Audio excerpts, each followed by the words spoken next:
நேற்று மரியாதைக்குரிய அண்ணன் கருப்பழனியப்ப ஒரு உண்மையால சொல்லியிருக்காரு. உங்களை போல ஈவேரா திறநிதியா வாழ்ந்தாரு அப்படின்னு கேட்டிருக்காரு. ஈவேரா வாழ்ந்ததே திறநிதியில தான். என்ன பெரிய கொடுமைன்னா, ஈவேராவுடைய பிறந்த நாள், ஈவேரா எங்கேயாவது கல்யாண வீட்டுக்கு போனோம், காது குத்து வீட்டுக்கு போனோம், இல்ல வந்து ஒரு வீட்டுல போய் சாப்பிடணும், அதுக்கு காசு வாங்கியிருக்காரு. எல்லாத்துக்கும் பேமெண்ட். ஒரு வீட்டுக்கு போய் சாப்பிட திண்ணையில உட்கார 5 ரூபா, பேர் நல்ல பேரா வைக்கணும்னா 50 ரூபா, சும்மா 5 ரூபா கொடுத்து சுமார் ரஷ்யான்னு பேர் வச்சிருக்காப்ல. அதுக்கு வியாக்கியானம் என்னன்னா, நீ பழனின்னு வைக்கலாம், திருப்பதினு வைக்கலாம், ரஷ்யான்னு வைக்க கூடாதா?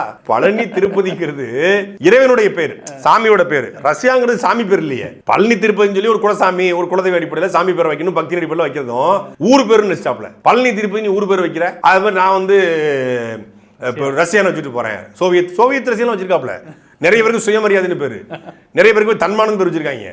அப்புறம் பகுத்தறிவு பல பேர்கள் இருக்கு. இதெல்லாம் காசு கொடுக்காம பேர் வச்சு, காசு கொடுக்காம வச்சு இந்த மாதிரி வச்சுட்டு போயிருது. எதோ ஒன்று வச்சுட்டு போயிருப்போ, அடலேறு படியான் அப்படிங்கிற மாதிரி வச்சுட்டு போயிருது. காசு கொடுத்தா கொஞ்சம் நல்ல பேரை வச்சுட்டு போவாப்ல.